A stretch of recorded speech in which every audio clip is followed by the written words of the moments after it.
Powerful musical piece that connects with the Black Lives Matter movement. Seven Last Words of the Unarmed is an original work that uses the last words of Black men killed by police or other authority figures. It was first performed by the University of Michigan Men's Glee Club under the direction of the school's director of choirs, Dr. Eugene Rogers. Aaron Dworkin of Arts Engines spoke with Dr. Rogers about the work's compelling message and his decision to produce it at the university.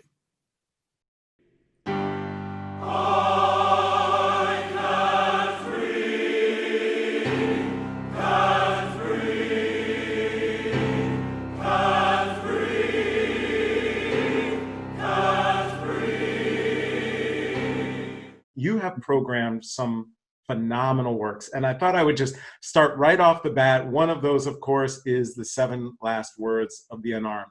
For our viewers who may not be aware of it, could you first just kind of share what is the work? And then I kind of want to delve into the programming aspects of it.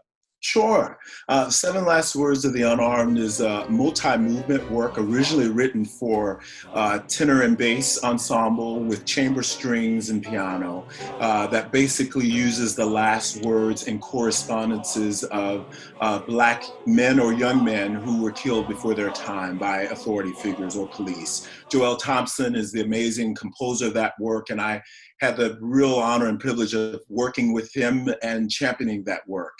So that work really changed both of our lives in some way. And so, and honored that it has had, now I feel like it's getting its due recognition for the powerful message and work that it is. Just wondering kind of your thinking as a leader in terms of why did you program it to begin with, and were there risks? I think the sky is the limit with programming, and we really limit ourselves when we only go to the status quo. I'm always a fan of trying to find new voices and emerging composers. You know, Joel was only 25 then when the work came to me, and really he wrote it never to be performed. And so I have to be honest, when I first got the work, I sat on it because I wasn't sure at that time, 2015, you know, Black Lives Matter was not as universally recognized as it is now. And so after I couldn't step away because the work spoke to me on so many levels. First and foremost, as a musical work, it was absolutely brilliant the way Joel used so many different compositional devices to set those words.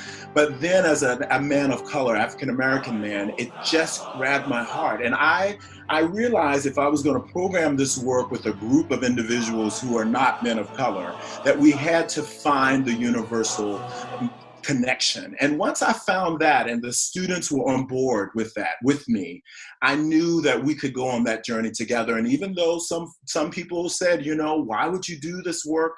I just believe if you can find the commonality and the message that unites us all. And for this piece, it was loss of life. Regardless of how it happened, we all can at least agree that any life that's lost is something to be mourned, right? And so with that, we forged ahead with our students and we framed it Love, Life, and Loss.